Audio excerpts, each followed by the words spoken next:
Bonjour à toutes et à tous, et on va pouvoir commencer. Merci d'être venus aussi nombreux ce matin pour ce débat inversé. Donc vous connaissez le principe, la parole est à la salle et les intervenants répondent à vos questions, à vos interventions, à vos témoignages. Donc je vais simplement rapidement vous présenter les intervenants de ce matin et vous allez pouvoir immédiatement les interpeller et prendre la parole. On fera circuler un micro dans la salle. Oui, il y a quand même des périodes historiques qui sont particulièrement chaudes, qui sont particulièrement actives, et je crois que cette année 2018-2019 l'a été, à bien des égards et un peu partout dans le monde. C'est la spécificité de ce débat, c'est-à-dire qu'on a connu les Gilets jaunes en France, évidemment, un mouvement qui par son ampleur sans doute restera dans l'histoire. Mais ça a également été une période de mobilisation assez intense un peu partout dans le monde, et notamment que ce soit en Algérie, que ce soit en Amérique latine, un peu partout. Et donc pour en parler ce matin, pour parler de ce thème qui est quand même relativement vaste et qui se distingue par précisément son caractère assez large, on aura donc Selma Djebar, tout d'abord. Vous êtes étudiante en journalisme, mais vous avez notamment suivi les manifestations de la jeunesse algérienne contre Bouteflika. Vous êtes également co-administratrice du média Chouchouf, c'est ça, qui a été engagé dans la mobilisation. À la gauche de Selma, nous avons Frédéric Gilly, qui est économiste, spécialiste des questions urbaines, co-directeur de l'agence Grand Public et qui a notamment publié Paris Métropole hors les murs, aménager et gouverner un Grand Paris aux presses de Sciences Po, et Grand Paris, l'émergence d'une métropole aux presses de Sciences Po également en 2014. Nous recevons également Vincent Jarousseau, à ma gauche, qui est photographe et documentariste, membre de l'agence Hans Lucas et du collectif de journalistes indépendants Les Incorrigibles. Son travail donc est diffusé dans la presse nationale et internationale, et il a notamment publié L'Illusion nationale, 2 ans d'enquête dans les villes FN, avec Valérie Higounet aux éditions Les Arènes en 2017, et Les Racines de la colère, 2 ans d'enquête dans une France qui n'est pas en marche, publié également aux Arènes juste cette année, 3 mois après le début des Gilets jaunes.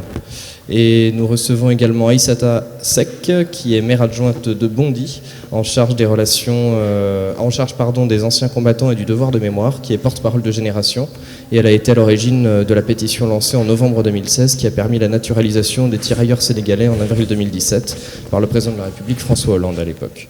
Elle est collaboratrice au GIP, mission de la mémoire, de l'esclavage et des traites et de leur abolition. Et elle est à l'initiative d'une tribune dans Le Monde qui paraît aujourd'hui, si je ne dis pas de bêtises, sur le débarquement de Provence. Elle pourra nous en dire un mot. Et enfin, nous recevons Laurent Baumel qui était député d'Indre-et-Loire de 2012 à 2017, qui a été l'une des figures des frondeurs du Parti Socialiste et qui est maintenant l'un des animateurs du courant La Gauche Populaire. Donc sans plus attendre, je vais vous laisser la parole. On va prendre Oui, ça commence comme ça. On va prendre quelques questions, quelques témoignages, et ensuite on pourra redonner la parole aux intervenants. Et on va continuer ce système d'échange et d'aller-retour. Donc qui souhaite commencer ? Toujours la première prise. Juste la question, en fait, ce serait pour savoir pourquoi vous êtes venu ce matin. Qu'est-ce qui vous a intéressé dans ce débat ? Pourquoi est-ce que vous avez choisi ce débat parmi les autres ? Pourquoi la question est importante, quoi ? Alors, j'allais pas répondre à cette question, mais moi je suis venue parce que je pense que le peuple est un agrégat de différentes communautés qui ont chacune leurs règles et leur mode de fonctionnement, et que justement la question que j'allais poser moi, c'est à nous tous, c'est qu'est-ce que le peuple ? Oui, alors j'ai exactement la même question. Alors, je vais la préciser un petit peu quand même. Il me semble qu'on parle de choses différentes. Quand on parle de peuple, on parle d'un peuple au sens quasiment juridique, le peuple qui constitue la République française, par exemple, l'ensemble des citoyens français, qui a toute une légitimité, toute une construction politique qui s'appuie sur cette notion. Mais on parle aussi des classes populaires, des classes opposées à celles qui ne le seraient pas, de tas de choses. Donc c'est vrai qu'effectivement, on parle de peuple français, on parle de peuple ouvrier, on parle de peuple paysan. Voilà, donc c'est vrai que si on pouvait éclaircir un petit peu tous ensemble, ça serait bien. Voilà. Et je pense, si je dis ça, c'est parce que sur les amalgames de ces différentes façons de concevoir ce que c'est que le peuple, se greffent des malentendus et des exploitations politiques qui sont évidemment pas innocentes.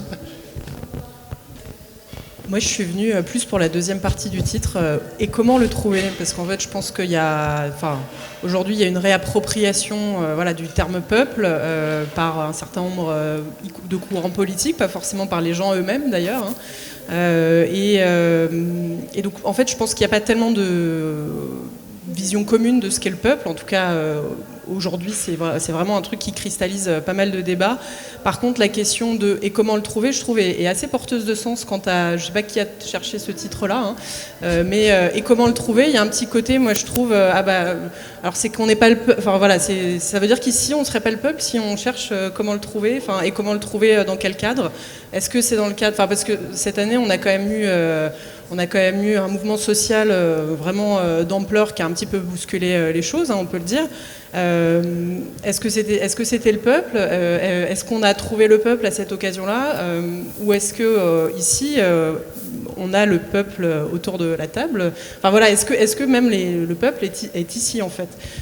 Moi c'est vraiment une question qui m'interroge aussi sur la composition un petit peu de la salle et des débats qu'on va avoir. Je trouve que la question est orientée un peu de manière ça veut dire est-ce qu'on a le peuple ici, voilà. On prend une autre intervention là-bas. Moi, je suis venu, bonjour tout le monde. Moi, je suis venu simplement dans cet atelier parce que la notion de peuple est une notion qui a été plusieurs fois utilisée, particulièrement en résonance au mouvement social et au mouvement des Gilets jaunes. Je suis venu aussi pour simplement effectivement trouver un petit peu le sens et puis savoir un petit peu de quoi on parle, parce que la notion du peuple est devenue effectivement un immense marché. Chacun il fait son commerce, ses marchandages, et de quoi on parle. Après, par rapport à l'interrogation, comment le retrouver, j'ai plutôt tendance effectivement à me demander comment le dépasser. Est-ce qu'on peut effectivement parler effectivement des luttes de classe, des conflits d'intérêts, etc. Donc au lieu de la notion de peuple qui a l'air de transcender effectivement les catégories, alors que c'est pas du tout le cas. On prend une dernière intervention, ensuite on donnera la parole aux intervenants. Oui, bonjour. Je suis venu, moi, pour cette question qui me taraude. Est-ce que nous qui sommes ici, nous pouvons nous passer des partis politiques? On va faire un premier tour de réponse et puis ensuite on redonne la parole à la salle juste après, si ça vous va. Ouais. Je vous laisse commencer, Vincent Jean Rousseau. Alors moi je vais pas forcément répondre à toutes les questions parce qu'il faut que tout le monde puisse parler. Moi je suis plutôt ici pour faire part de mes expériences professionnelles, on va dire, puisque comme cela vous a été dit, je suis photographe et documentariste, et depuis la fin de 2013, début 2014, j'ai justement décidé de travailler sur cette question de l'invisibilité des classes populaires et sur ces fractures qui traversent notre pays, qui traversent nos démocraties occidentales et qui aujourd'hui les mettent singulièrement en danger. Donc mon premier travail documentaire, alors je dis ça parce que c'est une démarche que j'ai engagée professionnelle à la suite d'un parcours en politique. Donc je suis aussi là pour faire part de cette expérience personnelle, dans la mesure où pendant une quinzaine d'années j'ai été adhérent du Parti Socialiste, j'étais un élu local parisien et un gras de papier, un bureaucrate attaché parlementaire de différents députés. Voilà. Et en 2013, j'en pouvais plus de ce parti, j'en pouvais plus de ce qui était devenu. Je m'y retrouvais absolument plus par rapport au fait qu'il s'était complètement coupé des siens d'une certaine manière. Moi, je viens de ma famille. Voilà, je suis fils d'ouvrier du BTP. Je me suis engagé à l'origine en politique pour défendre d'une certaine manière les miens. Et j'en avais marre de faire finalement ce grand écart permanent. Et j'ai très très mal vécu le début du quinquennat de François Hollande, et évidemment la suite. Et j'ai décidé à l'époque de tourner une page. Et justement, j'ai décidé de m'engager dans cette nouvelle carrière, à la fois de photojournaliste et de documentariste, pour me tourner, pour aller vers quelque part ce peuple oublié, ce peuple qui, d'une certaine manière, avait complètement disparu des espaces de représentation médiatique. Il faut bien voir que les ouvriers et les employés représentent à peu près 45% de la population française, et là je m'appuie sur un récent rapport du CSA, ne représentent que 3% des espaces de représentation. Là, je parle de la télévision, que ce soit dans l'information, mais aussi dans les fictions, dans les différents espaces de représentation. Et quand elles sont représentées, elles sont mal représentées. Donc déjà, je veux dire, cette forme d'invisibilisation, c'est déjà en soi une première violence, et c'est surtout, d'une certaine manière, un couvert qu'on a mis sur des conditions de vie. Et donc toute ma démarche a consisté depuis donc 2014 à documenter ces vies.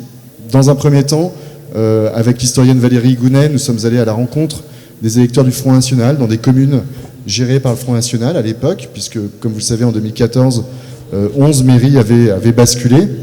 Et au lieu de nous intéresser, comme c'est souvent le cas, aux élus, à la politique politicienne, nous, on a préféré se tourner vers les électeurs, non pas forcément à engager des discussions et des longs débats avec eux sur les raisons et le pourquoi du comment ils avaient basculé, mais tout simplement, ce que l'on souhaitait, c'était qu'ils racontent aussi leur vie.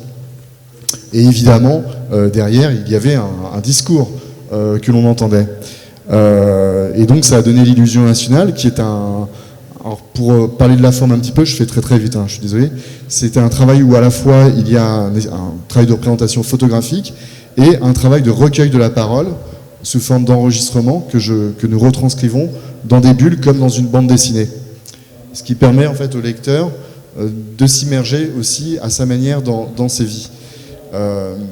Et donc le deuxième travail que j'ai engagé, c'était à l'orée de l'élection présidentielle en 2016-2017. Je me suis posé à Denain, donc, qui est une ville du Pays Noir, à côté de Valenciennes, au bout du bassin minier, dans le nord, qui est une ville qui a été sinistrée par la fermeture très brutale d'Usinor dans les années 80, en même temps que Longwy, qui est devenue l'une des villes les plus pauvres de France. Et en fait, j'ai voulu documenter le quotidien de plusieurs familles de cette ville où Marine Le Pen est arrivée largement en tête au premier et au second tour de l'élection présidentielle. Mais j'ai voulu suivre finalement plusieurs familles dans le début du quinquennat d'Emmanuel Macron, en travaillant sur cette notion qui était très présente dans le discours d'Emmanuel Macron, à savoir l'injonction à la mobilité, qui était contenue jusque dans le titre de son mouvement En Marche.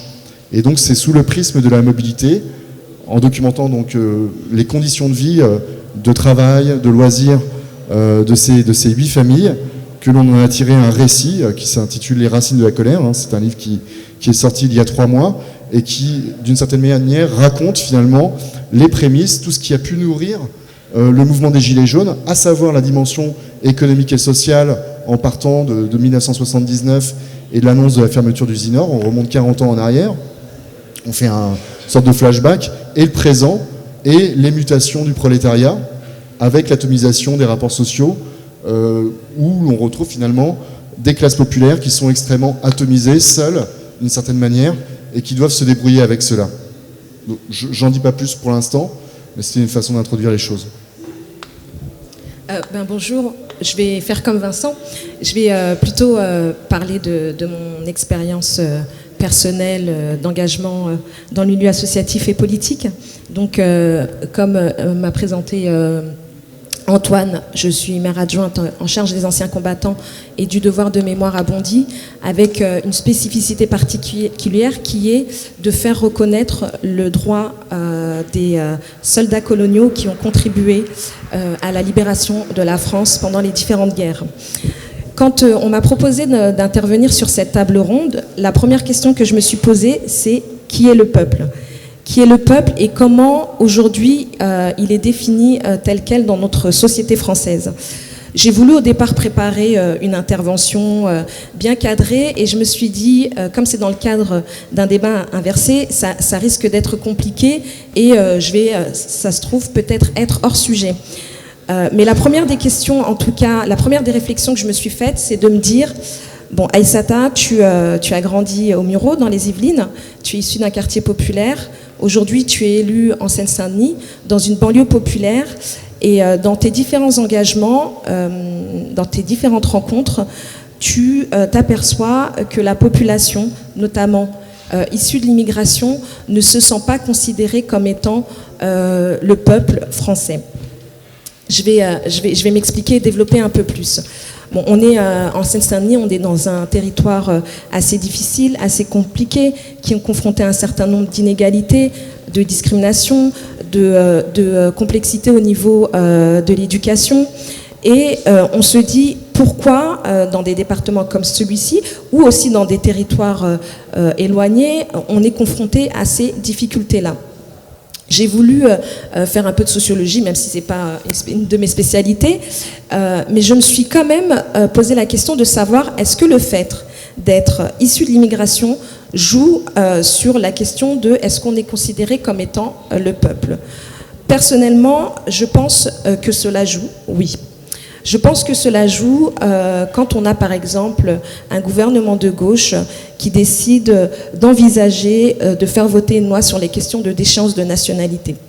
Moi personnellement, je me suis sentie heurtée par l'éventualité qu'une loi comme celle-ci puisse passer et puisse passer avec un gouvernement de gauche.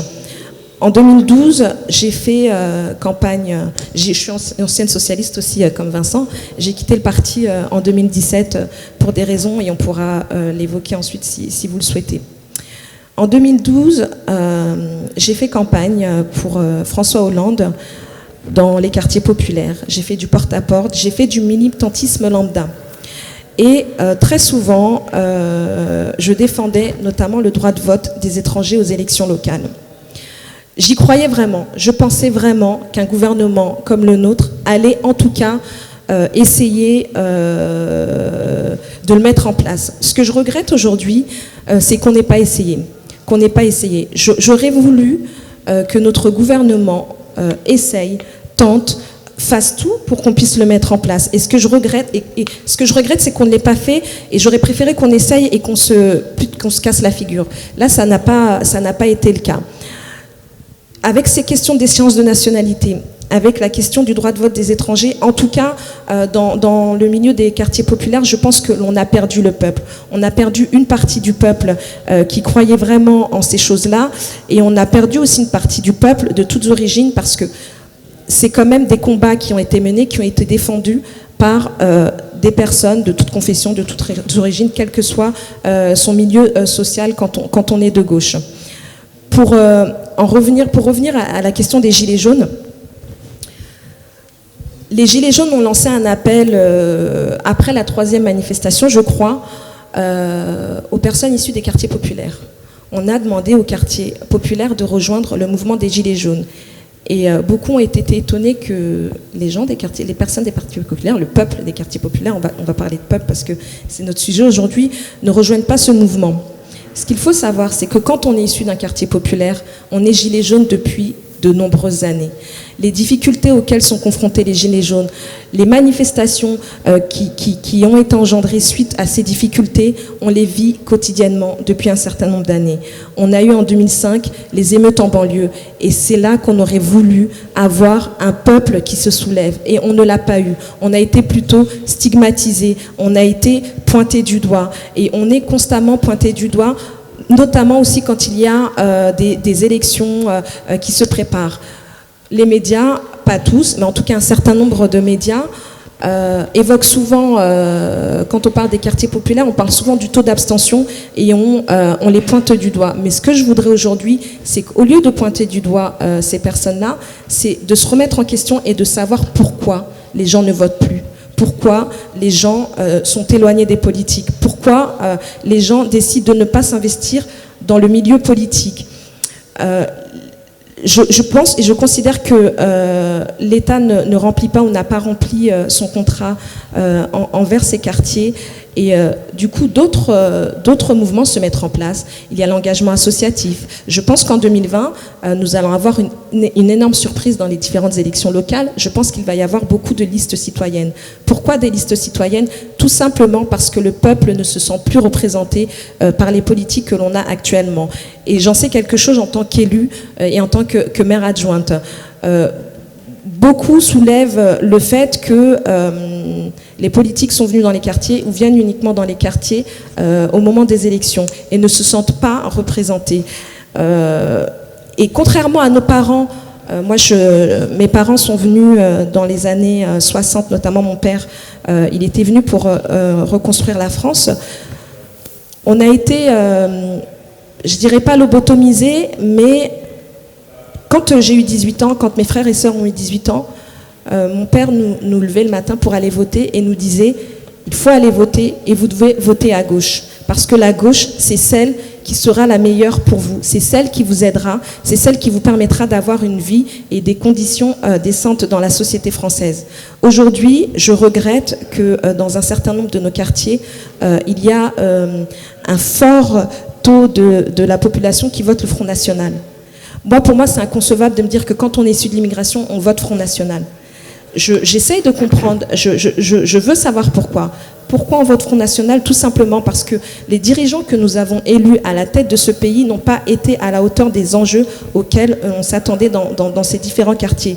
Et nous qui sommes nés en France, nous qui nous considérons comme étant pleinement français, même si j'ai une appartenance culturelle et j'en suis fière, je me dis que la seule manière d'être considéré comme faisant partie du peuple à part entière, c'est de s'engager dans le milieu associatif, en politique, mais également d'intégrer les différentes institutions qui, pour l'instant, n'a pas encore ouvert pleinement ses portes et qui fait preuve encore d'un plafond de verre auquel on peut être confronté aujourd'hui. Voilà, donc c'est toutes les questions qui me sont venues, c'est toutes les questions. Après, la question du peuple, elle est vaste, comme le disait Laurent dans son intervention au début. C'est difficile de définir le peuple et c'est difficile de donner une notion concrète de ce qu'est le peuple. Je vais laisser la parole à Laurent qui va peut-être rebondir sur... On va peut-être vous redonner la parole pour un court instant et puis ensuite, du coup, les intervenants pourront reprendre la parole. Donc, si vous avez encore des questions, des interventions, n'hésitez pas. Oui, exact. Et il y avait une question ici aussi. Alors, qu'est-ce qu'est le peuple? On pourrait répondre par une espèce de pirouette en disant c'est tous ceux qui n'appartiennent pas à l'élite. Hein. Bon. Alors, si le peuple semble avoir disparu, c'est parce que tout simplement, on a tout fait pour qu'il soit ignoré. Et ça regroupe tous les problèmes auxquels on est confronté aujourd'hui. À tel point que le mot populiste, c'est bien un terme péjoratif. Alors que ça, en fin de compte, qu'est-ce que c'est que pour moi? Je vous donne une définition. Le populisme, c'est l'expression du peuple vue par ceux qui le méprisent. Hein, bon, il y a ceux qui le méprisent consciemment, puis il y en a d'autres qui répondent simplement à une question de mode. Alors, le peuple, il est effacé de plus en plus parce que tout est fait pour l'effacer. Par exemple, prenons un exemple, vous avez tous, comme moi, un carnet chèque dans la poche, de la monnaie, vous faites tous les jours des actes qui ont une portée économique et fiscale, mais vous pouvez faire bac plus 4, plus 5, plus 6 sans jamais avoir entendu parler d'économie, c'est-à-dire de votre quotidien. Bon. Dans les médias, c'est la même chose. Dans les médias, tous ceux qu'on entend, c'est toujours des bien-pensants. Moi, je regarde très fréquemment, comme pour certains, l'émission C'est dans l'air. Non pas que je suis partisan de partage de leur avis, mais c'est toujours les mêmes têtes que l'on voit, et ce sont des bien-pensants. Vous verrez jamais, par exemple, Frédéric Lordon, vous verrez jamais Serge Halimi ou Jacques Généeux s'exprimer sur des chaînes de télévision.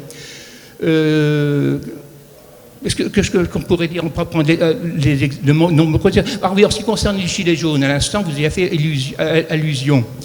On a essayé de les dénigrer en disant que leurs revendications étaient totalement incohérentes, etc., etc. Je prends un exemple qui a été cité souvent. Les gilets jaunes sont totalement incohérents. Ils veulent de plus en plus de services publics et de payer de moins en moins d'impôts. Eh bien, je suis persuadé que 80% des gens sont d'accord avec cette appréciation. Alors effectivement, c'est incohérent dans le système actuel où on pratique ce qu'on appelle la politique de l'offre, hein, alors que pendant les 30 Glorieuses, on pratiquait la politique de la demande, et à ce moment-là, cette revendication, elle devient tout à fait cohérente, parce que la politique de la demande, ça consiste à injecter du pouvoir d'achat pour que ce pouvoir d'achat tire les entreprises. Bon, cette politique, elle était possible dans les années de 1945 à 1975 parce que le Conseil national de la résistance s'était donné des moyens pour que cette politique soit possible, alors que les lois européennes sont faites de telle manière que ça soit impossible. Hein. Parce que pour que cette politique soit possible, il faut que le pouvoir politique démocratiquement élu maîtrise la monnaie, les banques, et contrôle les mouvements de capitaux et de marchandises. Or, vous remarquerez que ces 4 piliers que j'évoque là sont, contrecarrés par les traités européens. Bon, aujourd'hui, même le pouvoir politique ne peut plus exercer ni la politique monétaire ni la politique budgétaire. Alors, il est bien évident que dans ces conditions, le peuple est totalement désorienté, il est effacé. Alors, comment le faire apparaître? Eh bien, il faudrait un travail vraiment de longue haleine, effectivement, pour le faire honnête. Alors, j'ai regardé dans le programme. On va juste toutes les d'autres interventions. Attendez, je vous laisse terminer rapidement.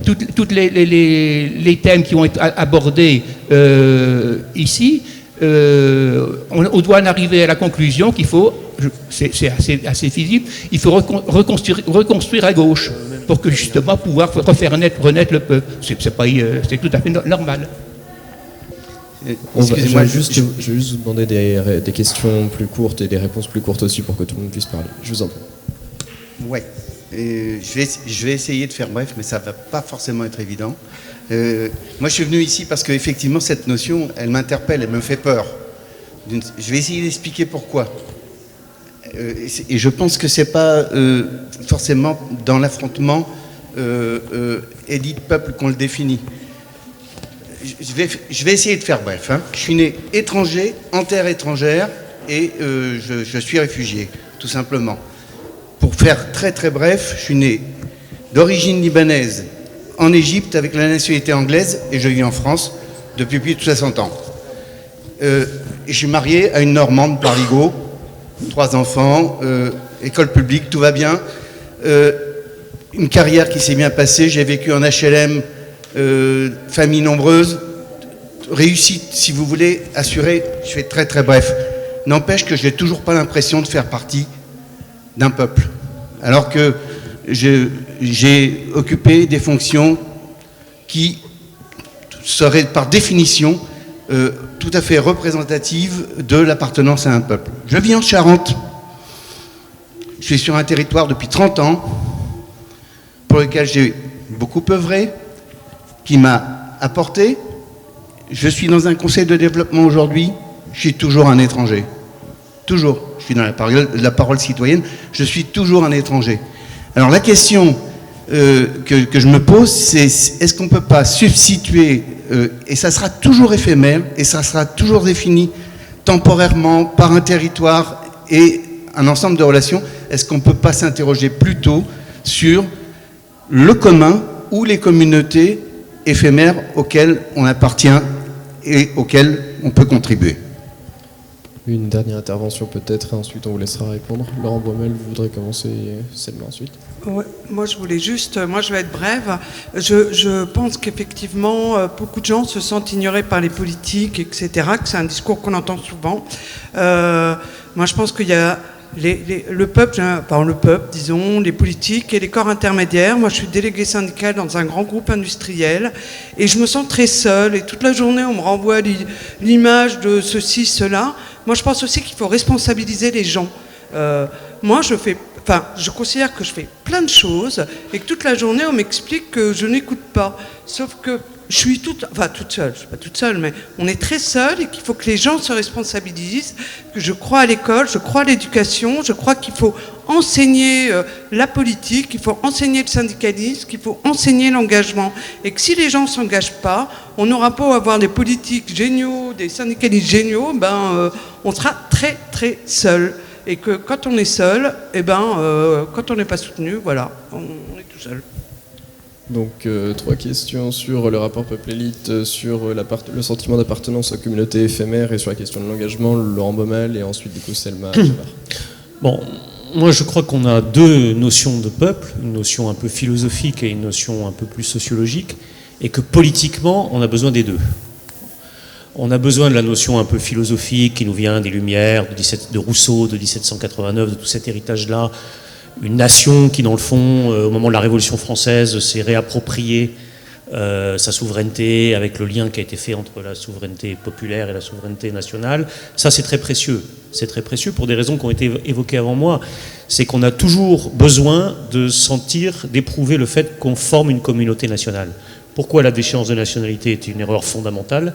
Parce qu'elle a remis en cause cela, c'est-à-dire le fait que des gens nés en France, qui se sentent français, pouvaient, pour des raisons liées à leurs origines familiales, subir une dégradation de leur nationalité, là où d'autres Français nés dans d'autres conditions n'auraient pas été exposés à ce problème. Bon. Donc ça, c'est extrêmement important.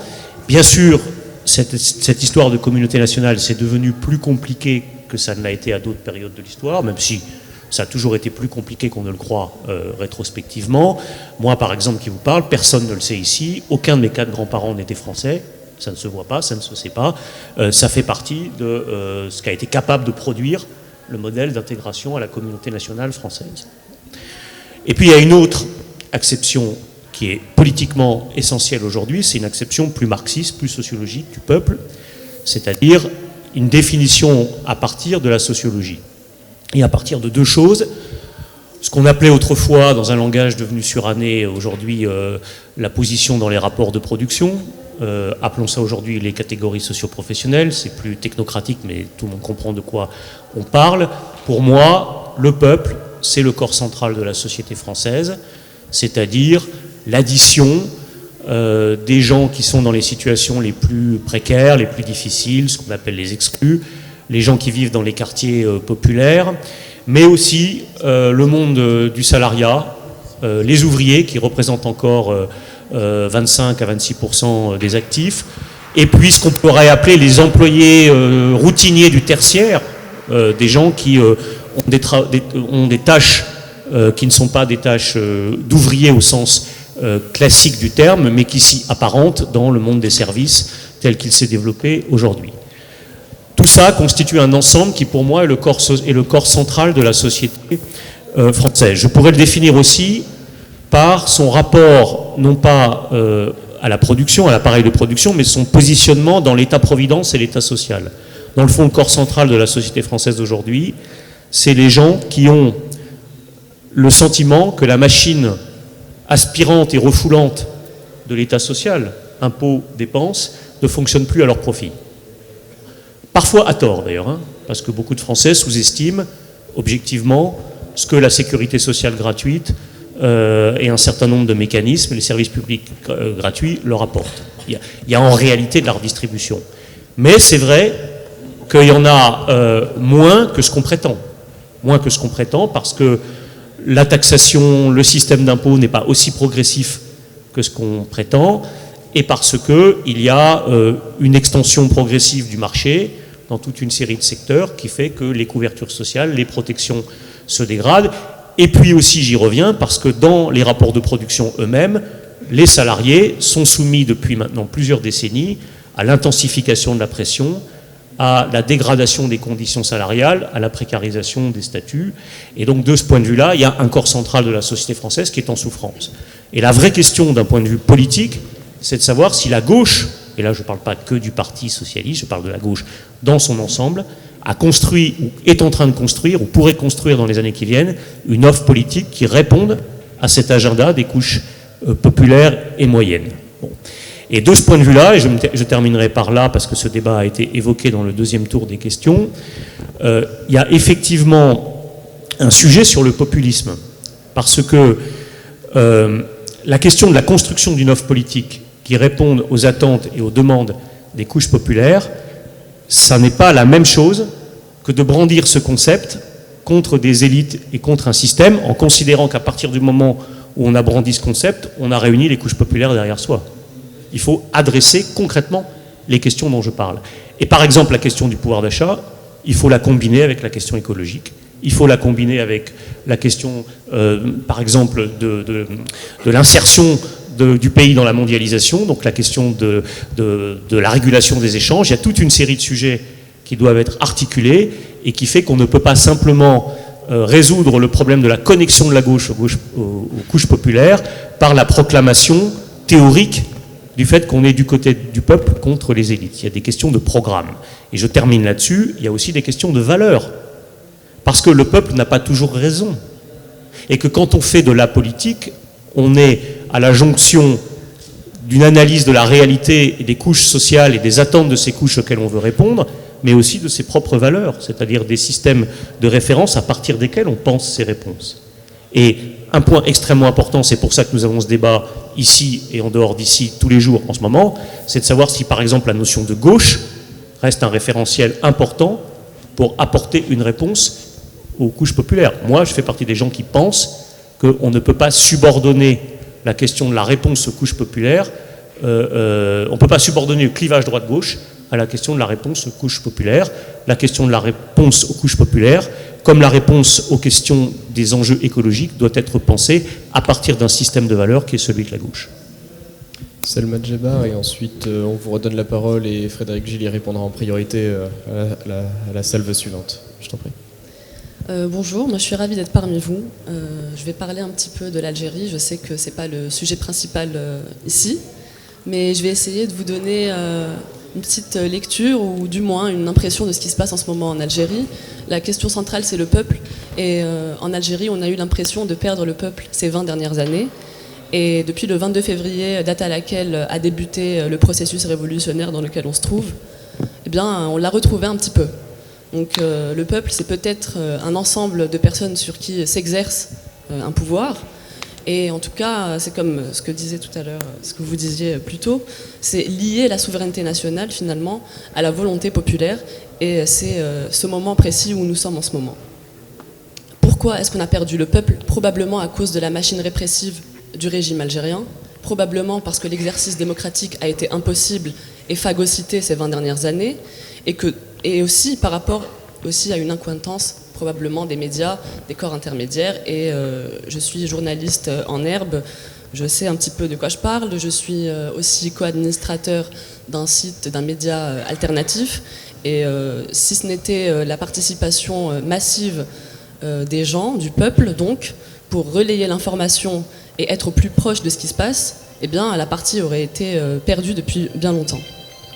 Alors, par rapport au problème de la représentation des médias, la fronde elle est globale. Je vois bien qu'en France, ce sont pratiquement les mêmes problématiques qui se posent. Le modèle économique qui est imposé aux médias n'est peut-être pas le bon, du moins pas quand on a envie de raconter une réalité, pas quand on a envie de coller exactement à ce qui se passe et quand on a envie de faire notre métier, c'est-à-dire faire remonter les impressions et la situation politique qui se passe à un instant T. On vous redonne la parole et ensuite Frédéric Gilly répondra. Bonjour, j'habite Bonny-sur-Loire à 40 km d'ici, limite Nièvre-Loiret, donc je suis du terroir. Par rapport au Front National, dans ce que vous disiez, je suis entièrement d'accord avec vous, vous parliez des zones populaires urbaines. Donc en zone rurale, on vit malheureusement le même problème, à savoir une montée phénoménale du Front National à toutes les élections, de manière très très importante. Et moi j'aurais une petite considération un peu fine à vous dire. J'ai beaucoup d'amis, je ne suis pas du tout d'obédience Front National, j'ai beaucoup d'amis qui votent Front National. Je les vois en tant qu'amis, je ne les vois pas en tant qu'électeurs Front National. Mais je me dis en France, quand on va être au basculement où on verra d'abord l'appartenance politique de la personne, avant l'ami, là on sera presque en guerre civile. Vous voyez ce que je veux dire? Non. Si, c'est pas compliqué à comprendre. Voilà, donc en fait, il faut faire très attention. Même si on n'est pas... Moi, le Front National, je ne suis pas du tout OK avec eux.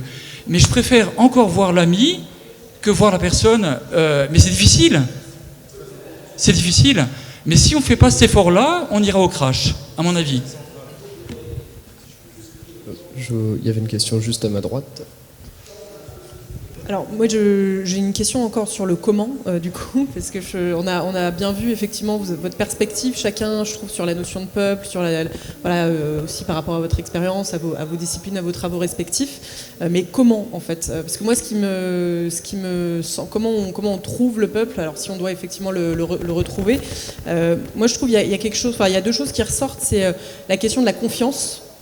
Il n'y a plus la confiance en fait, et aujourd'hui on voit dans un bouquin comme celui de Jérôme Fourquet, on parle même d'archipel français en fait, c'est-à-dire que le discours dominant aujourd'hui il est quand même sur l'archipélisation, l'atomisation qui se vérifie certainement aussi dans la réalité sociologique, mais c'est quelque chose qui a pris de manière assez forte au point que vous mentionnez le terme de communauté que je trouve, en France c'est pas notre... Oui, mais c'est pas notre tradition politique primaire, on va dire. Donc c'est intéressant de voir que ces notions-là commencent à pénétrer les conceptions politiques en France, quoi. C'est très symptomatique. Donc après, pourquoi ne pas trouver des ponts entre ces communautés et des plateformes, etc., qui permettent de les réunir? Mais ça, c'est une première chose. Et la deuxième chose, c'est la question du récit. Puisque nous n'avons plus confiance, nous sommes incapables de créer un récit. Or aujourd'hui, le récit dominant, pardonnez-moi, c'est quand même celui de l'extrême droite, qui a infiltré progressivement et la droite nationale et même la gauche sur les questions d'échéance de nationalité, qui a été quelque chose de vraiment une rupture, qui a provoqué la rupture d'un certain nombre de partisans du Parti socialiste qui sont partis à cause de cela. Donc dans ce récit-là, c'est comment on recrée cette confiance, vous là vraiment par rapport à vos expériences personnelles, et comment du coup en recréant cette confiance, on parvient aussi à recréer un récit. Moi, je ne crois pas qu'on parviendra à créer un récit sans confiance. Je crois que ça ne portera pas. Oui. Le peuple. Le président de la République actuelle dit « mon peuple ». C'est déjà intéressant. Et on a parlé tout à l'heure des Gilets jaunes, en se posant la question de savoir s'ils sont représentatifs du peuple. La réponse est non. Pourtant, ils portaient des revendications qui, elles, étaient populaires et largement partagées, ce qui pose la question des corps intermédiaires et du débouché politique dont ils étaient porteurs. Mais là, je voulais en venir, c'est le président de la République, est-ce que c'est pour contourner les Gilets jaunes, peut-être, a prétendu écouter le peuple et s'adresser au peuple, en organisant le fameux grand débat. Donc la question, pour être très bref, est-ce qu'il y est parvenu, et sinon, pourquoi ? Je profite d'avoir le micro parce que je voudrais intervenir aussi du coup. Il me semble que, oui, pardonnez-moi, je vous chante un peu, mais il me semble aussi que si on veut s'intéresser à la deuxième partie de la question, comment retrouver le peuple, faut peut-être aussi s'interroger sur les processus d'invisibilisation du peuple. C'est-à-dire qu'aujourd'hui, comment le peuple devient invisible.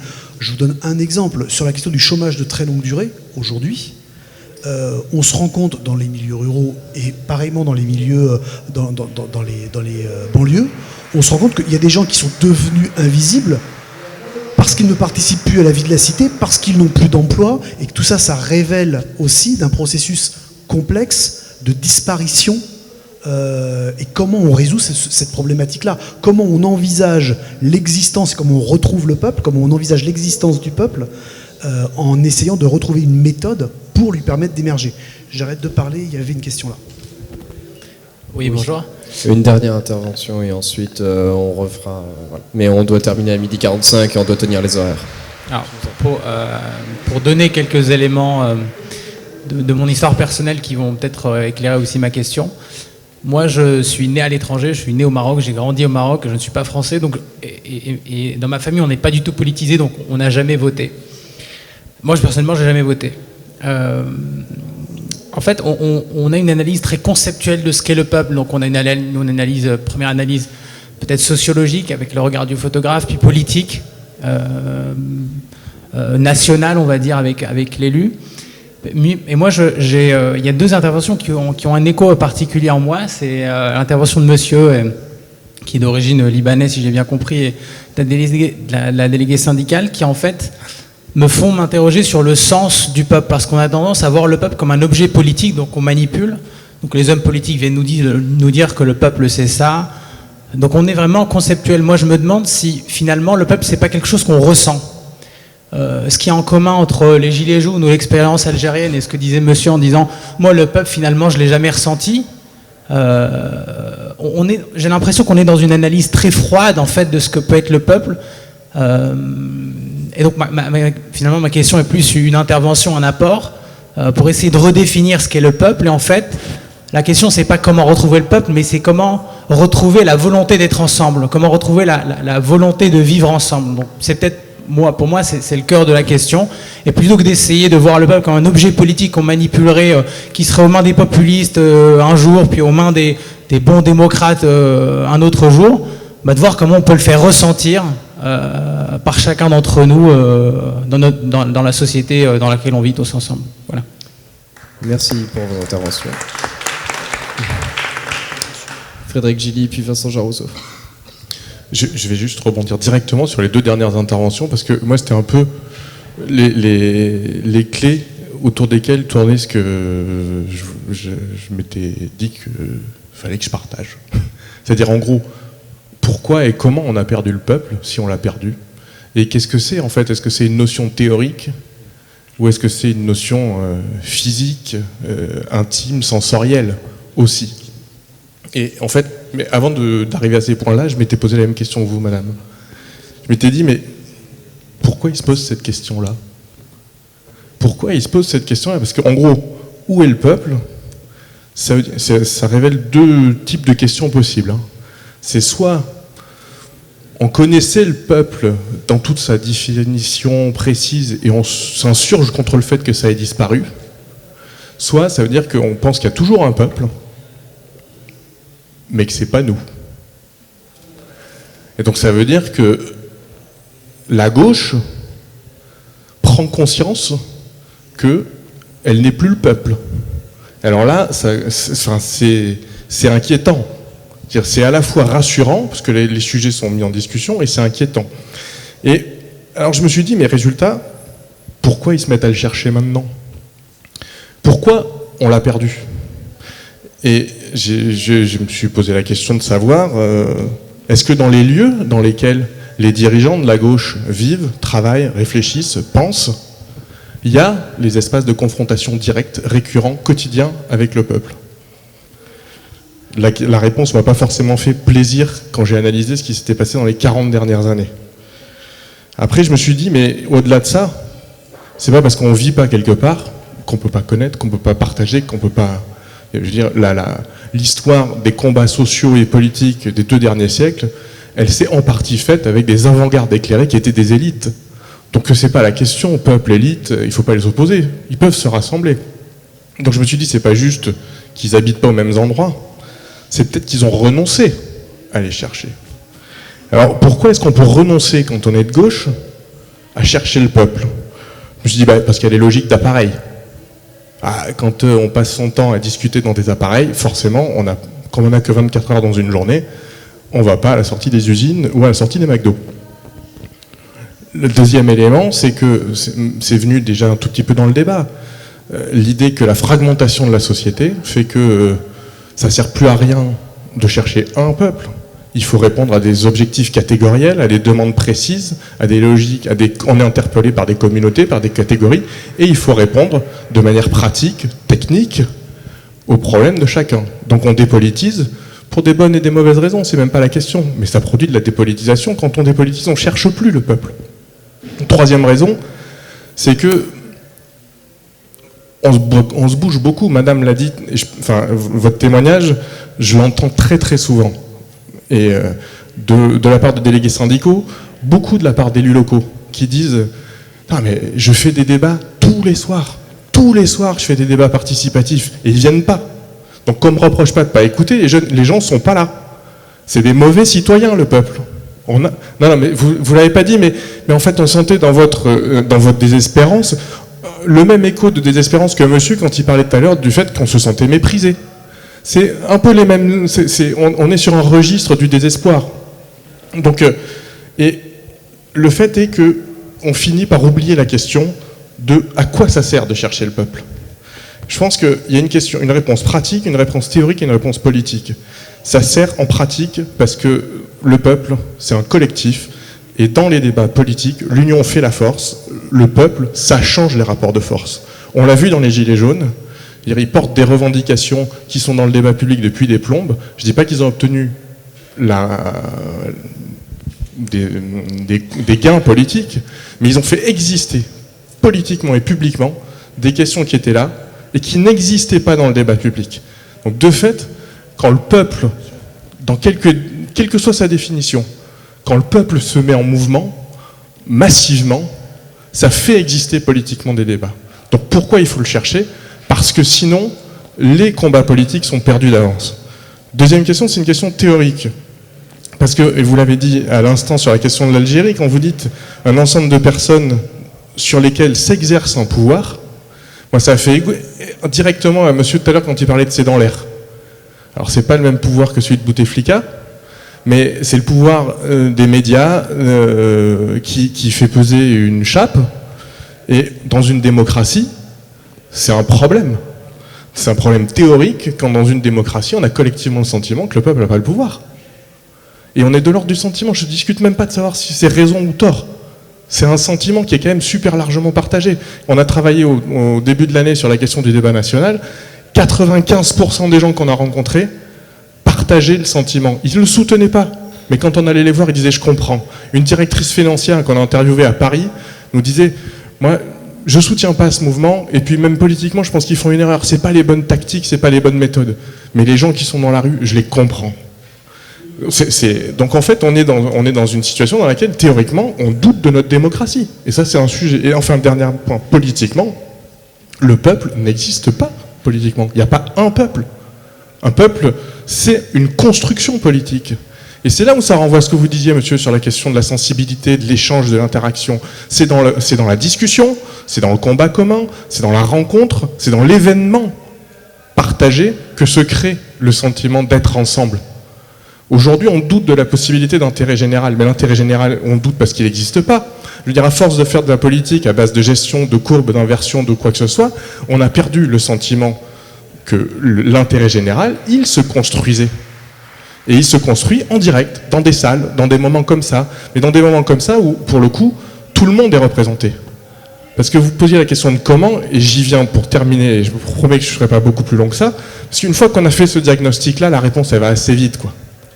Il y a besoin de créer des moments qualitativement représentatifs et quantitativement massifs où les partis politiques organisent la rencontre des gens. Vous disiez, monsieur, la question pourquoi est-ce que les partis politiques, est-ce que ça sert encore à quelque chose? C'est fondamental.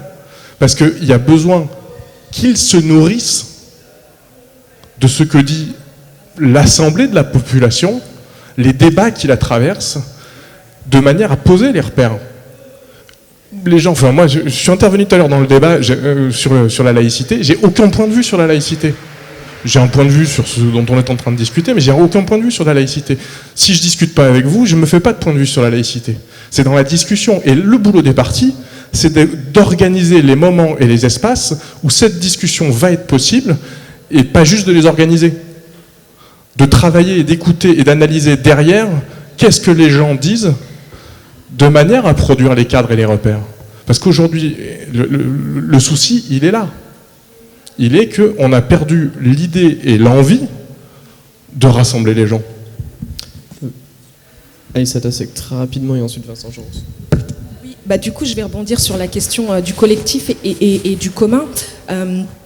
Moi, quand j'ai lancé la pétition sur la naturalisation des tirailleurs sénégalais, l'objectif en fait de cette pétition, c'était d'alerter l'opinion publique et les pouvoirs publics sur le fait que un certain nombre de soldats issus des troupes coloniales qui ont combattu pour la France n'arrivaient pas à obtenir leur nationalité française. En fait, c'était lié à des tracasseries administratives. Quand j'en ai parlé à un certain nombre de politiques, beaucoup d'entre eux m'ont dit c'est un combat perdu, c'est peine perdue. J'ai lancé cette pétition et c'est une pétition qui est devenue virale sur les réseaux sociaux. Et ce qui m'a surprise et où j'ai été vraiment agréablement surprise, c'est que c'est un sujet qui a fait consensus. C'est un sujet qui a permis en tout cas de mettre le doigt et l'accent sur différentes problématiques, mais on a eu des personnes qui ont voté, tous partis confondus, toute opinion diverses et variées. J'ai même des gens du Front National qui ont voté pour cette pétition, qui l'ont partagée sur les réseaux sociaux, eux qui l'ont partagée justement parce qu'ils considéraient que c'était des personnes qui ont combattu pour la patrie, pour la nation, qui ont versé leur sang pour la nation et qu'ils méritaient d'être français. Donc c'est vraiment, là en fait j'ai envie de mettre l'accent sur le côté commun, collectif, et je pense que lorsque l'on lance des actions comme celle-ci, lorsque l'on met en place des projets comme ceux-ci, on peut se retrouver quelles que soient nos opinions politiques. Sur la question du Front National, je ne fustige pas les gens qui votent le Front National. La seule chose, c'est que j'ai envie de comprendre pourquoi on en arrive là et pourquoi on se lève un matin quand on est de gauche, parce qu'on a beaucoup de gens qui étaient de gauche qui passent à l'extrême. J'ai besoin, moi, de comprendre pourquoi. Moi, j'ai pas d'amis qui votent Front National, mais c'est vraiment une question, une réflexion que j'ai envie d'avoir. Et en tout cas, une des premières pistes de réflexion que j'ai, c'est de me dire que nous, en tant que politiques, en tant qu'élus de gauche ou en tant que citoyens de gauche ou militants de gauche, nous n'avons pas été à la hauteur des enjeux auxquels le peuple ou les gens qui sont présentés, qui voteraient à gauche, de tous ces enjeux. Voilà. Je voulais juste faire un aparté sur la partie collective. Non, mais pour revenir à cette question du peuple, ça a été défini très bien et de manière très synthétique et très ordonnée, mais je pense ça a été dit tout à l'heure, on touche à une question éminemment sensible. Et je pense que le fait de l'aborder de manière sensible est important. Il y a quand même un certain nombre de signaux dans la société qui prouvent qu'il y a un besoin de sensibilité sur ces questions. Je ferai référence, par exemple, au livre de Nicolas Mathieu, qui a quand même obtenu le prix Goncourt. Je ferai référence au succès des films de François Ruffin, plus modestement aussi sur mon boulot. Ces récits, c'est une façon de recréer du commun, d'une certaine manière, et de faire cette démarche d'altérité. Notre démarche, il faut la prendre comme celle-là. Enfin, quand je dis notre, parce que j'en discutais avec Nicolas Mathieu, finalement c'est un peu la même chose. On a besoin de raconter ses vies. Je pense qu'une des grandes erreurs du grand débat, ça a plutôt été, d'une certaine manière, de demander l'avis d'un certain nombre de personnes sur des grands sujets.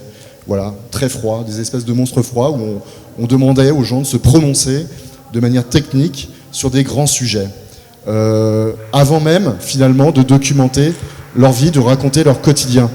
Et je pense que ce travail n'a pas été suffisamment fait. La gauche a complètement oublié de le faire. Il faut le raconter, mais il ne faut même pas le raconter à la place des gens. Il faut permettre aux gens de raconter, de le faire par eux-mêmes.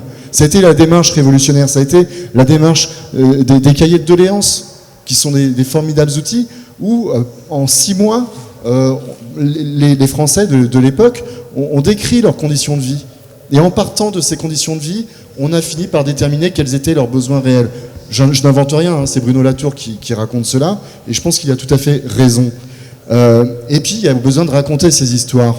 Et effectivement, il y a besoin d'aller vers des personnes qui, au départ, nous opposent. Enfin, voilà, moi, je suis complètement opposé à un électeur du Front National, mais j'ai noué des liens, parfois d'amitié, effectivement, avec des électeurs du Front National. Il faut arrêter de juger. Par contre, il faut discuter, il faut vivre des choses ensemble d'une certaine manière. Individuellement, ce ne sont pas des réponses politiques, mais je pense que, d'une certaine manière, dans les partis politiques de gauche, nous constituons à notre manière, d'une certaine manière, des communautés complètement séparées d'une partie de ces classes populaires. Moi, je ne parle pas de peuple, mais je parle au fur et à mesure. Voilà, il y a eu des coupures. Effectivement, on a abandonné un certain nombre de terrains, je le dis de manière beaucoup plus débridée. Et 2 choses, pour revenir à Nicolas Mathieu et à mon ouvrage. On a un point commun, c'est que quand nous avons sorti nos livres respectifs, Les Racines de la colère et Les enfants après eux, nous avons été confrontés à des réactions extrêmement violentes des élus locaux, socialistes, qui sont, ce que je peux comprendre, hein. Je parle des maires en l'occurrence, moi c'était la maire de Denain, Agnès Dufour-Tonini, et pour lui, dans son cas, c'était des maires de la vallée de la Fench. Et ces réactions étaient exactement similaires. On a des élus locaux qui sont engagés dans des stratégies de marketing municipal ou territorial, et qui, à leur manière aussi, se sont complètement coupés de leur population. Et c'est ce que je montre aussi dans le livre. Finalement, on a des élus locaux qui œuvrent tous les jours, qui essaient, qui font des réunions, alors plus ou moins de concertation, hein. Attention, c'est parfois plus compliqué que ça, hein. Il y a aussi une part d'instrumentalisation, mais le fait est que ça ne prend pas du tout. Il y a une coupure, alors, et ça je pense que c'est important de l'analyser, de le comprendre, et de voilà. Alors c'est pas partout comme cela, on a des élus qui ont réussi à nouer des liens, mais c'est vrai qu'il y a voilà, la politique, c'est quand même devenu un monstre froid, quoi, hein. Aussi bien au niveau local ou au niveau national, parce que les questions sont devenues aussi très techniques. Et finalement, à force d'être extrêmement technique, on a arrêté de faire de la politique, et on a fini, je crois, par se couper complètement d'une partie de nos concitoyens. Ouais, Laurent Baumel très court, et ensuite on prendra dernière question. Comme je suis responsable d'avoir fait une intervention un peu conceptuelle tout à l'heure et que tu nous invites à juste titre à être plus dans le sensible, je voudrais être dans le sensible en répondant à votre intervention. Parce que moi, il y a quelque chose qui m'a beaucoup frappé dans votre intervention, monsieur, c'est que vous commencez par dire « je ne vote pas et je n'ai jamais voté » et à la fin, vous nous demandez comment je peux faire pour me sentir plus intégré à la France, à la communauté nationale. J'ai envie de vous dire, commencez par voter. Parce que le jour où vous irez dans votre mairie, je ne sais pas où vous habitez, si c'est une grande ville, un petit village, que vous rentrerez dans la salle de l'école ou la salle de la mairie, même si vous êtes aujourd'hui peut-être, comme beaucoup de Français, et ça je peux le comprendre, dans une situation de scepticisme global vis-à-vis des offres politiques, que vous n'avez pas le sentiment que votre vote va changer fondamentalement votre vie ou la vie des gens les plus défavorisés, ça je peux le comprendre. Mais le jour où vous rentrerez dans la salle de la mairie, la salle de l'école, et que vous verrez des conseillers municipaux de base qui toute la journée tiennent la mairie, tiennent l'urne, vous verrez des gens défiler, etc., vous comprendrez que ces gens-là s'inscrivent dans une histoire, une filiation, une tradition qui s'appelle la démocratie, et que la démocratie fonde la France. Parce que le principal élément de l'identité française, et c'est pour ça que la France est connue dans le monde entier depuis la Révolution française, si, je suis désolé, c'est la redéfinition de l'identité nationale par la citoyenneté, par le fait de croire à la politique, de croire que le fait de se mettre ensemble peut permettre de changer le cours des choses. C'est sans doute une grande illusion, une illusion rousseauiste, mais c'est une illusion porteuse qui a permis de fabriquer la France. Et donc, commencez par aller voter, je vous dis ça amicalement, et c'est une expérience intime, concrète, du fait de se sentir membre d'une communauté nationale. Ah ben d'accord. Alors c'est pour cette raison. Excusez-moi, alors, mon intervention n'a pas de sens. Okay. J'ai compris que vous disiez je suis jamais allé voter par choix. Excuse-moi Laurent, mais même s'il était français, je ne suis pas persuadé que la réponse que tu fais suffirait, mais même pas juste à être suffisant. Je sais pas, en fait, c'est pas... Enfin, pourquoi aller voter, pourquoi aller faire une démarche si on a le sentiment que ça ne sert à rien, que ça va rien changer. Je ne dis pas que ça sert à rien. Ben oui, mais en fait, parce que ça dissout la communauté nationale, c'est pas un argument avec lequel tu vas amener des gens à voter. C'est pas comme ça que tu... La question qui se pose, c'est comment est-ce que les partis politiques, comment les élus créent les conditions pour aller retrouver l'espace de conviction. Mais asséner, ça marche pas. Il y a des réactions là-dessus. Est-ce que je peux apporter un point de peut-être décalé à cette controverse, parce que moi je travaille dans une association qui est dans les quartiers populaires depuis 10 ans. Et ce que j'entends, c'est que finalement, ce peuple dont on parle, c'est effectivement pas une entité, un truc. Il me semble qu'il peut exister à travers des réussites et des actions. Moi, ce que je vois, c'est que parfois, on arrive en se battant comme des fous avec des juristes, avec des urbanistes, à sauver 2 tours, une barre, à faire que des gens restent en place, à faire que les chartes de relogement sont moins violentes qu'elles ne le seraient, et que là, il y a vraiment le sentiment d'avoir réussi quelque chose et d'avoir fait quelque chose. Il me semble qu'aujourd'hui, avec les perspectives d'élections municipales, il y a des embrayages possibles entre la violence qui a lieu autour des questions d'urbanisme. Je passe sur Paris et le Grand Paris avec les Jeux Olympiques qui est absolument catastrophique pour les gens les plus démunis. Donc je pense que là, il y a peut-être des embrayages à faire et à retrouver ces choses concrètes qui font que les gens s'engageront en politique, non pas parce qu'il faut aller voter, mais parce que ça change du concret dans sa vie, quoi. Bonjour. Alors en fait, pour compléter ce qui a été dit par mon voisin, qui a été très très juste en fin de compte, notamment sur les stratégies territoriales, je pense qu'en fait ici il n'y a pas tellement de paradoxes et on ne relève pas les contradictions, notamment par commencer par considérer que le peuple est de gauche, ce que j'ai entendu, et que en fait la gauche a le peuple qui devrait en fin de compte voter pour elle. À la fin, il y a un peuple ou des peuples, mais a priori, il n'y a plus beaucoup de gauche. Donc, on pourrait aussi, en fin de compte, s'interroger et se poser la question de savoir pourquoi, et c'est les titres de livres, pourquoi les pauvres votent à droite, déjà, ce qui est une réalité. Pourquoi, en fin de compte, le peuple peut voter contre ses intérêts, et ce qui fait que les populismes, les national-populismes, ici et ailleurs, marquent des points. Voilà. Et ça, c'est une question auquel je n'ai pas beaucoup de réponses, dans cette sphère étant une sphère de gens qui sont plutôt de gauche. On va prendre une dernière question et ensuite on redonnera la parole aux intervenants. Ça sera peut-être un peu décalé, mais d'abord une petite précision. Quand je parle de commun et de communauté éphémère, je ne parle pas de communautarisme, hein, soyons clairs. Il n'y a ni démission, ni renoncement, hein, dans mon sentiment d'étrangeté permanente. Je crois que vous avez apporté des éléments. Ce débat est vraiment intéressant parce qu'il n'est pas monolithique, il n'est pas normé, il y a de la contradiction et du coup, on se nourrit. On s'engueule, c'est bien. Et ce que vous avez dit, je crois, de façon vraiment utile, c'est que c'est une construction permanente. Ça, c'est quelque chose qu'on doit entendre. Et c'est une construction permanente qui se fait en permanence dans des proximités. Alors aujourd'hui, les proximités peut-être les plus pertinentes sont les territoires d'agglomération. Peut-être, je dis bien, parce qu'il me semble qu'en métropole, c'est un peu compliqué et que dans des territoires beaucoup plus petits, ça peut être aussi un peu difficile. Et puis il y a d'autres outils.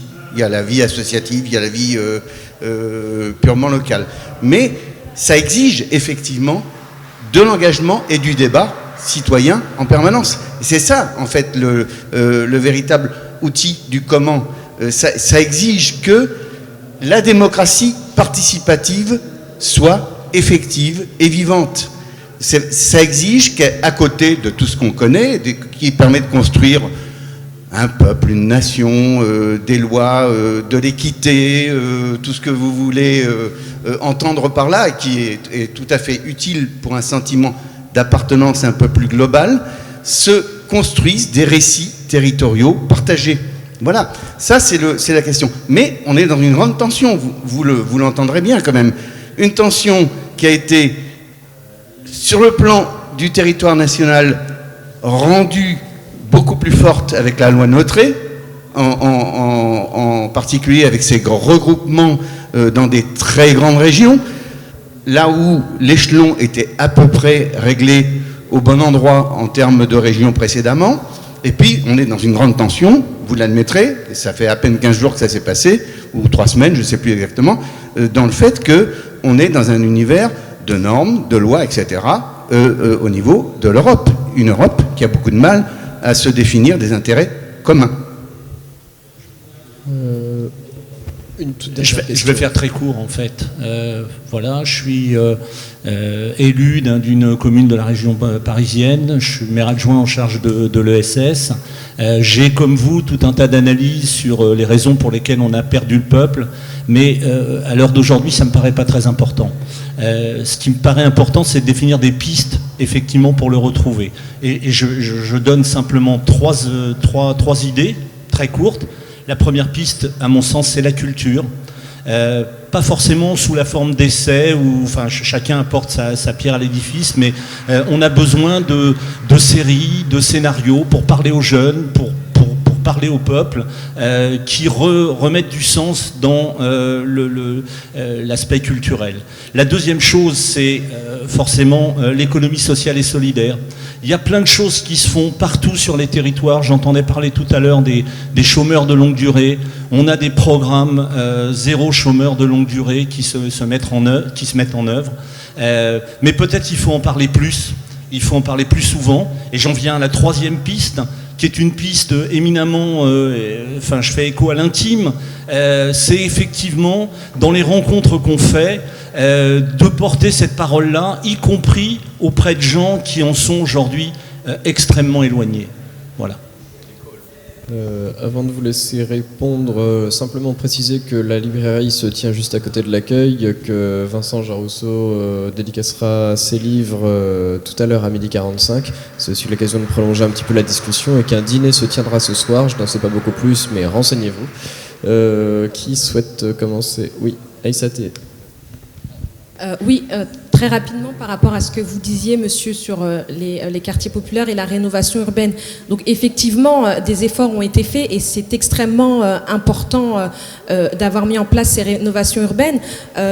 Mais concrètement, la question aussi qu'il faut se poser, c'est est-ce que cela a suffi à réduire les inégalités? Est-ce que cela a suffi à réduire les discriminations ou une certaine forme de plafond de verre? Est-ce que cela est suffisant pour réduire les inégalités en termes de conditions de vie, de conditions sociales, d'accès au logement, d'accès à l'emploi, etc.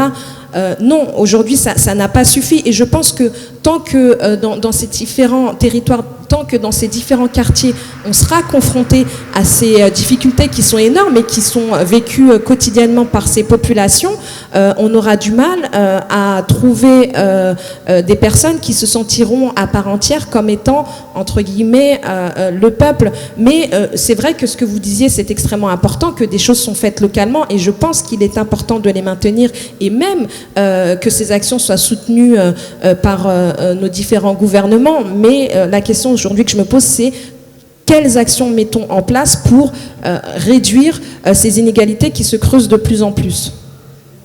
Bon, moi je terminerai par là où j'ai commencé. Je pense que dans ce débat, on a abordé deux questions différentes. Une question qui renvoie à ce que j'avais appelé tout à l'heure le peuple un peu philosophique, c'est-à-dire comment on peut faire pour faire partager le sentiment d'appartenance à des gens qui ne l'ont pas aujourd'hui, le sentiment d'être dans une communauté, appelons ça nationale, toutes les réserves qu'on peut avoir vis-à-vis de ce genre de concept.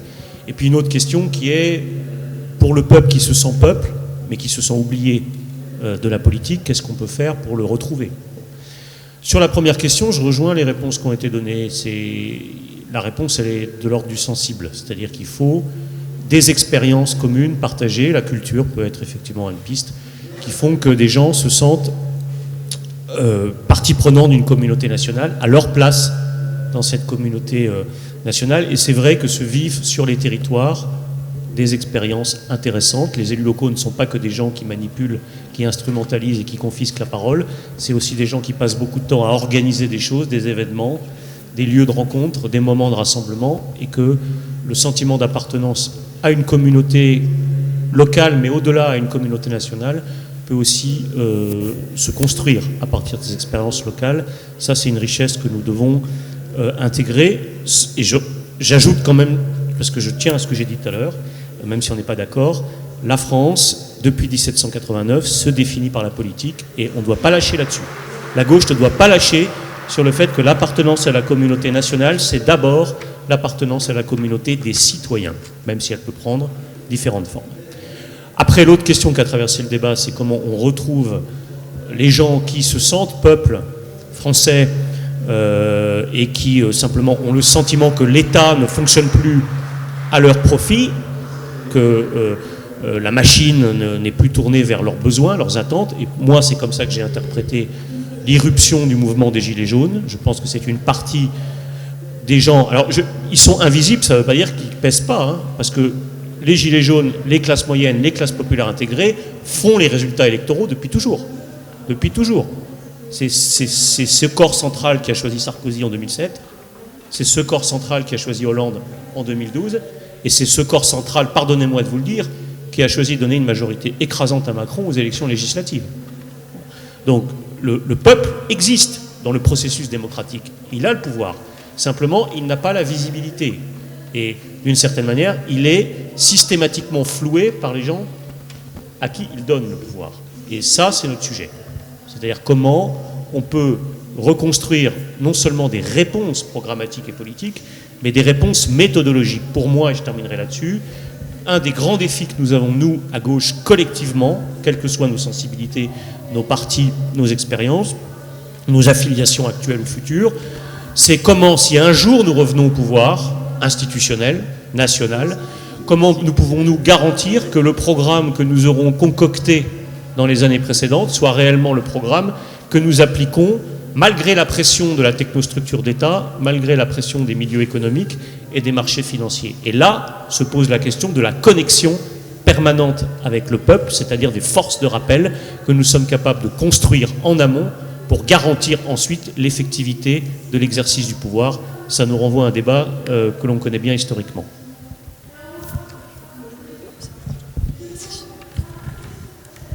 Un mot de conclusion par Vincent Jarousseau. Et Selma, allez-y. Ok, d'accord. Oui, vas-y Selma, très Je voulais juste parler du vote Front National ici, parce qu'on a un peu l'équivalent en Algérie, c'est le vote islamiste. Et on a fait cette erreur pendant longtemps en Algérie d'acculer un petit peu les islamistes, de ne pas leur parler et de rester dans une espèce de bulle de confort sans jamais aller chercher l'autre. Et j'ai l'impression que c'est un peu pareil ici. Donc ce dialogue de sourds, il nous a coûté un peu la cohésion sociale. Et qu'est-ce qui s'est passé depuis quelques temps? C'est qu'on a décidé d'ouvrir le dialogue et d'ouvrir à toutes les tendances.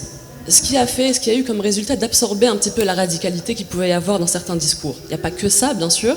Il y a aussi l'histoire, le temps a fait son œuvre. Mais je crois vraiment que le fait d'avoir délégué le dialogue uniquement à des partis politiques et uniquement à des appareils, en négligeant un petit peu l'exercice politique citoyen et le discours que peut porter finalement le citoyen, ça peut débloquer pas mal de situations. Je crois que les électeurs du Front National, comme les islamistes en Algérie, ne sont pas des gens à pointer du doigt et ne sont pas non plus on n'est pas là pour les conseiller et pour leur dire tu devrais plutôt faire ci ou tu devrais plutôt faire ça.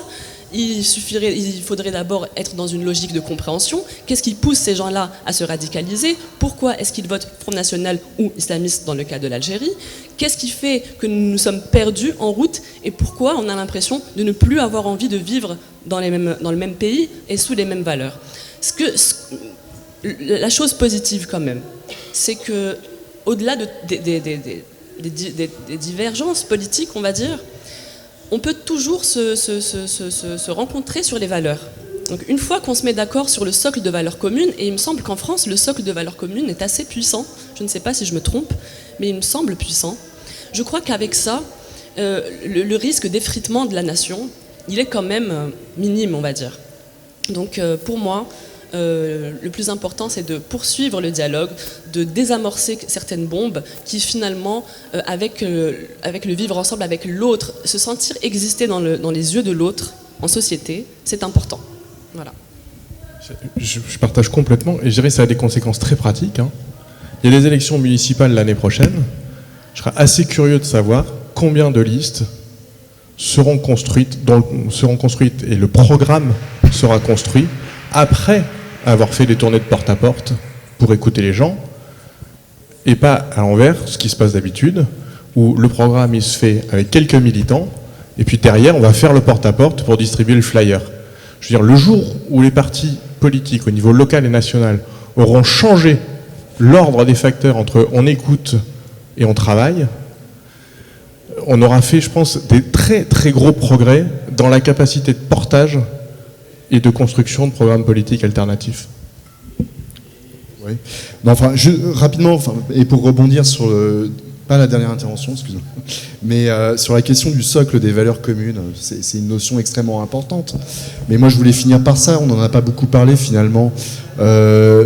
Si on analyse bien les choses, qui sont finalement les vrais séparatistes dans nos pays, dans nos démocraties occidentales?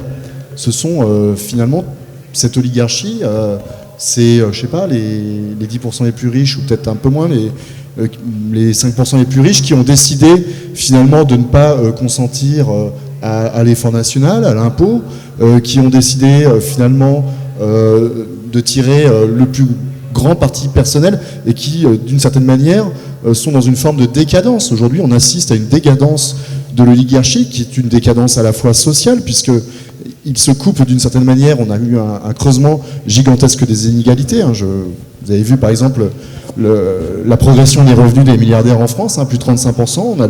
On a la médaille d'or mondiale de la progression de ces revenus. C'est sorti récemment. Mais c'est aussi, et là on en revient aussi aux questions de l'écologie, et ça les Gilets jaunes l'ont relevé de manière dès le début du mouvement. Ils ont mis le doigt sur justement une élite, je ne dis pas toutes les élites, mais une grande partie des élites qui finalement s'affranchissaient d'une certaine manière aussi du nécessaire effort pour construire un devenir durable et désirable. Voilà, quand la question par exemple de la taxe carbone est arrivée sur la table au début du mouvement, c'est l'élément déclencheur, et souvent les révoltes débutent dans l'histoire, très souvent sur des questions fiscales, il me pointe du doigt le fait que le transport aérien, le transport maritime n'est pas taxé. Et ils ont raison. Ces sujets ont été exclus de la COP21. Il a fallu attendre le mouvement des Gilets jaunes pour qu'on commence à s'interroger sur le coût écologique du transport aérien et du transport maritime. Ils ont mis en avant aussi la question des échanges. Voilà. Donc, pour retrouver le peuple, de mon point de vue, et j'en finirai par là, l'enjeu pour la gauche, d'une certaine manière, c'est de se battre. C'est de se battre et d'arrêter de coller ou d'être, on va dire, pas courageux et de ne pas inverser finalement ce mouvement de coupure qui peut exister dans nos sociétés entre une oligarchie et son peuple. Et là-dessus, effectivement, ça a été dit, beaucoup de choses ont été dites, et je crois qu'effectivement, on a un socle commun de valeurs particulièrement puissant, en France particulièrement fort, et sans doute faudra-t-il quelques années, quelques grands événements, mais on a toutes les raisons d'être confiants sur notre capacité à retrouver le peuple un jour ou l'autre. En tous les cas, je vous remercie tous pour votre participation à ce débat inversé, et voilà, je vous rappelle l'emplacement de la librairie à l'accueil, et merci à tous.